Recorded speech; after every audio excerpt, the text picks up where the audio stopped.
जब साइबर अपराध की बात आती है तो यह मान लेना आसान है कि इसमें कुछ भी नया नहीं है। आखिरकार साइबर अपराध का पूरा उद्देश्य एक साइबर अपराधी के लिए किसी और के पैसे को जितनी जल्दी हो सके अपनी जेब में डालना है। रैनसमवेयर से ज्यादा कारगर उपकरण और क्या हो सकता है? हालांकि यहाँ तक कि बेहतरीन सिस्टम को भी मार्जिन के आसपास सुधारा जा सकता है, आजमाए परखे तरीकों को बदला जा सकता है और वृद्धिशील समायोजन किए जा सकते हैं। तो ये 2023 में हुआ, जिसे उस वर्ष के रूप में याद किया जाएगा जिसमें पहले से ही कमोडिटीकृत रैनसमवेयर इकोसिस्टम ने वास्तविक रैनसमवेयर को खत्म करना शुरू कर दिया, पीड़ितों को बड़े पैमाने पर लक्षित करने और सीधे डेटा चोरी और जबरन वसूली के पक्ष में। लेकिन 2023 में केवल रैनसमवेयर ही सुर्खियों में नहीं रहा, अन्य साइबर अपराधियों ने छोटे पैमाने पर कहर बरपाना जारी रखा और डिजिटल और ऑनलाइन धोखाधड़ी अब यूके में अपराध के सबसे व्यापक रूपों में से एक है। हमने आम लोगों को उनकी मेहनत की कमाई से ठगने के लिए अपनाए जा रहे विभिन्न घोटालों और तकनीकों पर भी रिपोर्ट की। यहाँ कंप्यूटर वीकली की 2023 की शीर्ष 10 साइबर अपराध कहानियाँ दी गई हैं। 1. रॉयल मेल ने लॉकबिट की 66 मिलियन पाउंड की फिरौती की मांग को पूरा करने से इनकार कर दिया, लॉग से पता चला। किसी भी पैमाने पर लॉकबिट रैनसमवेयर क्रू द्वारा जनवरी 2023 में रॉयल मेल पर किया गया हमला इस साल यूके में सबसे चर्चित साइबर हमला था।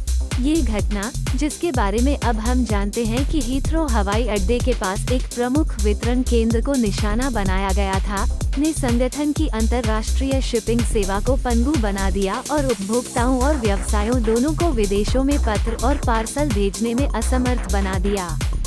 शुरुआती हमले के 1 महीने से ज्यादा समय बाद भी हालात सामान्य नहीं हुए थे, क्योंकि यह सामने आया कि लॉकबिट लगभग 70 मिलियन पाउंड की भारी फिरौती मांग रहा था, जिसे रॉयल मेल ने ये कहते हुए देने से इनकार कर दिया कि यह एक बेतुकी रकम है।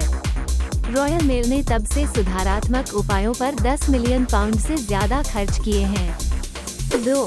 लॉकबिट गिरोह ने आयन साइबर हमले की पुष्टि की, व्यवधान जारी है।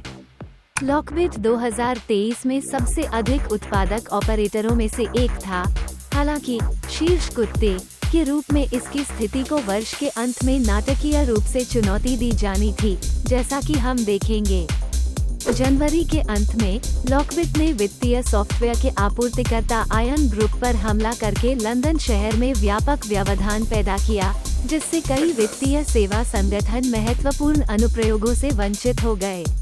कई बाधित फर्मों को अपने व्यापार को पूरा करने के लिए अधिक पारंपरिक कलम और कागज आधारित तरीकों पर वापस जाने के लिए मजबूर होना पड़ा। 3. FBI द्वारा हैक किए जाने के बाद हाइव रैनसमवेयर गिरोह को मार गिराया गया। रैनसमवेयर अब कई सरकारों के एजेंडे में शीर्ष पर है। 2023 में कई कानून प्रवर्तन अभियान चलाए जाएंगे, जिनका उद्देश्य रैनसमवेयर गिरोहों के अपराध को रोकना और उनके सदस्यों को न्याय के दायरे में लाना है। साल का सबसे बड़ा घोटाला जनवरी 2023 में हुआ, जब FBI के नेतृत्व में एक ऑपरेशन में हाइव कार्टेल के सर्वर इंफ्रास्ट्रक्चर को हैक करके पेड द्वारा जब्त कर लिया गया, जिसने इसके रैनसमवेयर डिक्रिप्शन कुंजी को भी मुक्त कर दिया और पीड़ितों को वितरित कर दिया। हाइव ने 18 महीने के अभियान के दौरान 1500 संगठनों से $100 मिलियन से अधिक की वसूली की थी। इसके नुकसान पर शोक नहीं मनाया गया। 4. संभावित क्लॉप हमले में रूब्रिक ग्राहक साझेदार डेटा उजागर। स्टोरेज से सुरक्षा तकनीक वाली कंपनी रूब्रिक मार्च 2023 में तब सुर्खियों में आई, जब क्लॉप रैनसमवेयर क्रू ने एक मैनेज फाइल ट्रांसफर (MFT) उत्पाद फोर्ट्रा के गोएनिवेयर में एक दोष का फायदा उठाकर इसके सिस्टम तक पहुंच बनाई और इसके डेटा से समझौता किया। पहली नज़र में आप इसे एक सामान्य साइबर हमला मान सकते हैं, लेकिन वास्तव में ये गोएनिवेयर का शोषण करने वाले एक व्यापक अभियान का हिस्सा था, जिसमें क्लॉप ने 130 से अधिक ज्ञात पीड़ितों पर हमला किया और इसने इससे भी बदतर किसी बात की ओर संकेत किया। मेरी उंगली के इशारे से इस ओर कुछ बुरा होने वाला है। 5. शोधकर्ताओं को राजा के राज्याभिषेक से जुड़ी धोखाधड़ी वाली वेबसाइटों में उछाल दिख रहा है। लेकिन पहले ये आप आसानी से यह सोचने के लिए क्षमा किए जा सकते हैं कि यह पूरी तरह से रैनसमवेयर था, लेकिन साइबर अपराधी सभी रैनसमवेयर ऑपरेटर नहीं हैं जो बड़े व्यवसायों को लक्षित करते हैं। उनमें से कुछ तो बस कुछ पैसों के लिए क्लैफएम ओमनिबस पर बैठे व्यक्ति को लूटने की कोशिश कर रहे हैं। ये बदमाश अपने निशाने पर आए लोगों को कुछ नकदी सौंपने के लिए मनाने के लिए किसी भी संभावित लालच का इस्तेमाल करेंगे, और किंग चार्ल्स III का राज्याभिषेक एक बड़ी घटना थी। जैसे जैसे यह बड़ा दिन नजदीक आता गया, कैस्पस्की की शोध टीमों ने घोटाले वाली वेबसाइटों में उछाल देखा, जो आमतौर पर स्मारक प्लेटें और मग बेच रही थी, जो वास्तव में क्रेडिट कार्ड के विवरण और अन्य क्रेडेंशियल्स प्राप्त कर रही थी। 6. सुअरों को शिकार बनाने के लिए ChatGPT का इस्तेमाल करते हुए पकड़ा गया।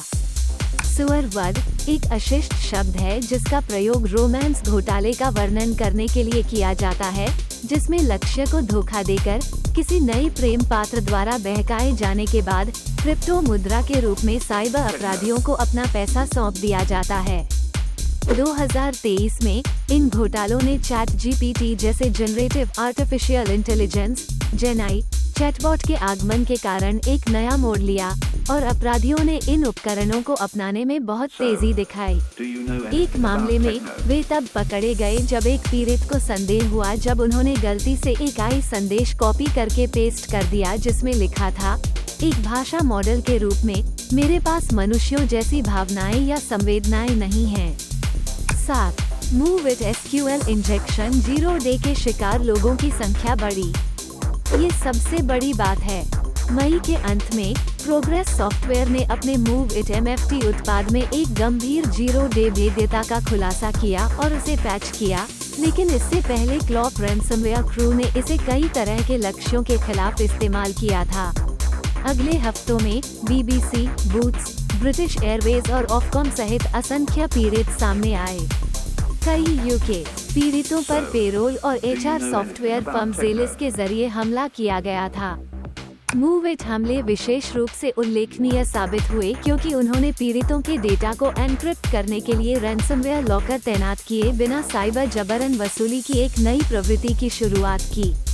ये संभवतः क्लॉप के पीड़ितों की संख्या को संभालने में बहुत व्यस्त होने का परिणाम था, लेकिन ये भी संभव है क्योंकि साइबर अपराधी सिक्के की तलाश में समीकरण से जटिलता की एक परत को हटाना एक स्मार्ट विकल्प प्रतीत होता है। 8. ओक्टा ने लास वेगास के कैसीनो पर साइबर हमलों से जुड़े होने की पुष्टि की। सितंबर में लास वेगास के कैसीनो संचालक MGM रिजॉर्ट्स और सीजर्स एंटरटेनमेंट पर कई हाई प्रोफाइल हमलों ने साइबर अपराध को फिर से प्राइम टाइम न्यूज़रीडर की डेस्क पर ला खड़ा किया। डकैतियों की एक दुस्साहसिक श्रृंखला में, जिसे एक पर्यवेक्षक ने साइबर युग के महासागर के 11 के रूप में संदर्भित किया, ALPHV ब्लैक कैट गिरोह के एक सहयोगी जिसे स्कैटर स्पाइडर के रूप में जाना जाता है, ने पीड़ितों के IT हेल्प डेस्क के खिलाफ सोशल इंजीनियरिंग का उपयोग करने और उनके ओक्टा पहचान और एक्सेस प्रबंधन सेवाओं के लिए विशेषाधिकार प्राप्त खातों पर नियंत्रण हासिल करने के बाद सिम सिटी में तबाही मचा दी, कुछ ऐसा जिसकी पुष्टि ओक्टा के CISO और गिरोह दोनों ने की, जिन्होंने एक लंबा लेख पोस्ट किया जिसमें बताया गया कि उन्होंने ये कैसे किया। ओक्टा की सहायता प्रणालियों में व्यापक समझौता बाद में कई अन्य तकनीकी कंपनियों को भी अपने दायरे में ले लिया, और बाद में पाया गया कि इससे मूल रूप से हर वह ग्राहक प्रभावित हुआ जिसने कभी इसकी हेल्प डेस्क सेवा का उपयोग किया था। 9. सीसर ने खुलासा किया कि लॉकबिट ने सिट्रिक्स ब्लीड के जरिए बोइंग को कैसे हैक किया। जब साइबर इतिहास की पुस्तकें लिखी जाएंगी, तो लॉकबिट जैसे विपुल रैनसमवेयर गिरोह 2020 के दशक की शुरुआत में बड़े पैमाने पर दिखाई देंगे, और यह गिरोह 2023 के अंत में भी सक्रिय था। इस बार सिट्रिक्स नेटस्केलर एप्लीकेशन डिलीवरी कंट्रोलर और नेटस्केलर गेटवे में 0 डे का फायदा उठा रहा था, जिसे अब सिट्रिक्स ब्लीड के रूप में जाना जाता है। जिस तरह से क्लॉप MFT सेवाओं का फायदा उठाकर पीड़ितों को निशाना बनाता था, उसी तरह लॉकबिट ने भी व्यापक रूप से इस्तेमाल किए जाने वाले नेटवर्किंग उत्पादों में सिट्रिक्स ब्लीड की खामियों का इस्तेमाल करके कई तरह के पीड़ितों को निशाना बनाया है।